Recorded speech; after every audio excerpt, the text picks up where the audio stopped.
Hi, everybody. This is Garrick Jones, and thank you for joining us today.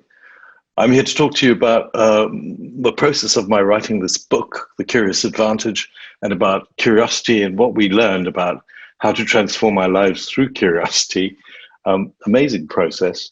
I'll also talk about why we wrote this book and what we found about curiosity when we did it. I'm an author and an academic, amongst other things, and a musician. And we've been very involved with curiosity and the ideas of curiosity. And we created a podcast series called Curious Advantage. And part of doing the podcast was to meet as many interesting people as possible and to get to know them and find out their perspectives on curiosity and what makes them curious and us being curious about them. And we did a very wide-ranging research. We sort of did neuroscience, and we looked at it from anthropological and behavioral and history, because we wanted to look at curiosity from the perspectives of the individual. What does it mean to be curious as an individual? Also from the perspective of the organization, because we all form ourselves into organizations in these days, and also socially, because society is really how we're all framed. And the thing about curiosity that we discovered, so many things, was that fundamentally the most successful countries in the world, in history, the most successful epochs, you could say, were fundamentally curious. And we looked at people and societies like the Republic of Venice and its thousand-year history, and how curiosity was built into the structures of that society.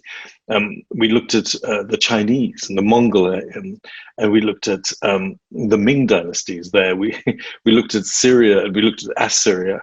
And then, we looked at what Britain has been doing with the Royal Society of Arts, and how it structuralized curiosity to kind of help us beat the continent, if you want, in the Victoria and the industrial age. So these are not new ideas. And then from the perspective of the individual, we looked at curiosity. From what does it mean for me? What's happening with neuroscience? What's happening in my brain when I'm being curious? What's happening as I learn? And how does curiosity link with learning?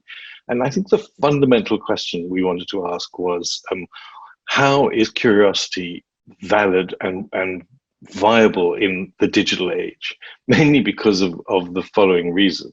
Well, before I get into that, I want to encourage everybody to ask me questions as I go through. Marcus and the producers will be sending me the questions, and I'll try and answer them and weave them through rather than waiting at the end. So I want to encourage us to have some kind of a discussion and help me to focus on what I'm talking about. So the interesting thing about curiosity, about how it impacts us at the individual level, is we discovered that neuroscientifically, we all know about dopamine, we all know about the hormones that get released, we all know about the hippocampus and how that is related to the fight and flights effects that we encounter in any new situation, whether it's entering a new environment or entering a new context, entering new knowledge. We always are slightly anxious and uneasy until we start to gain confidence, and then we start to lay down neural pathways that, through our curiosity, create new knowledge in the brain, all reinforced by hormones, all reinforced by neurotransmitters, and then, of course, linking to behavior. I think the thing I should start with is what is our definition of curiosity? And I would say that as a result of this research and the result of this book, which we published on the 1st of July, and which is available all over digitally as well as in hard copy, and which we worked finally on during the whole coronavirus lockdown. The thing we define curiosity as is having an attitude of wonder, but having a spirit of adventure. And those two things go hand in hand. I think my fundamental, the thing I learned the most about curiosity was that it's not only just about wondering what if and how and where and why, but it was fundamentally connected to behavior, fundamentally connected to going out there and doing things and putting yourself in situations that make you uncomfortable, and learning to deal with that level of being uncomfortable and going there, because that's where we learn the most.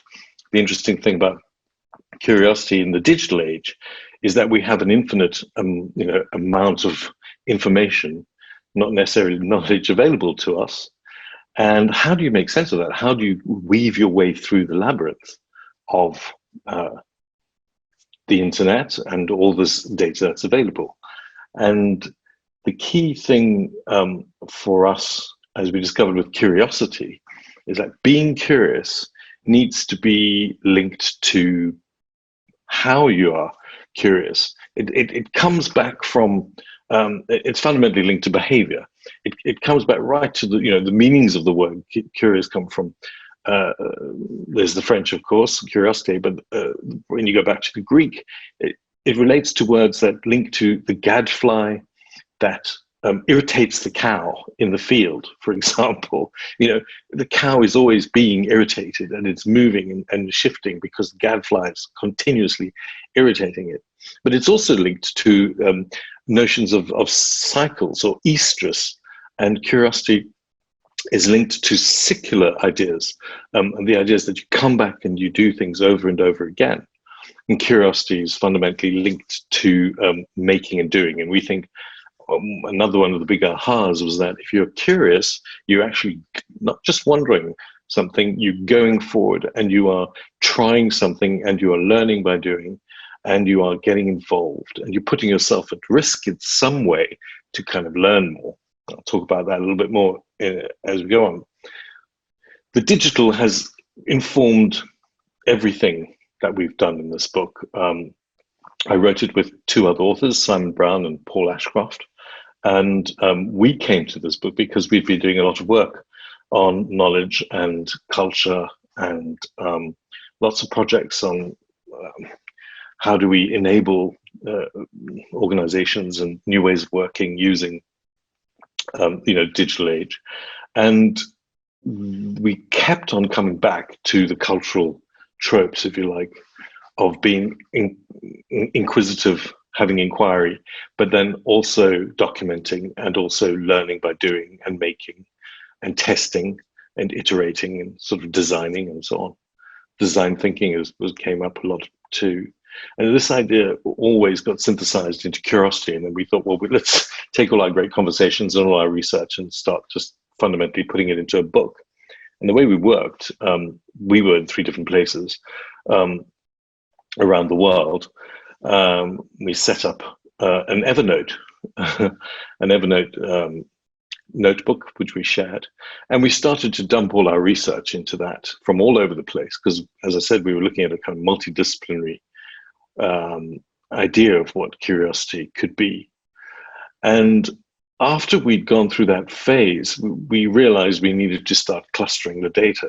And once we thought about clustering data, we started to understand concepts from AI and coding, and started to use those kinds of algorithms to cluster our data and look at what was emerging in those. And what came out of that exercise were kind of 7 major groups of thinking around curiosity. And we gave them names, and we discovered that 5 of the 7 had words that began with the letter C, which was surprising. And 2 of them were sort of more general. And so the 3 of us played a game and said, well, could we come up with all of them with the letter C? And surprise, surprise, we could. And out of that was born our 7 Cs model.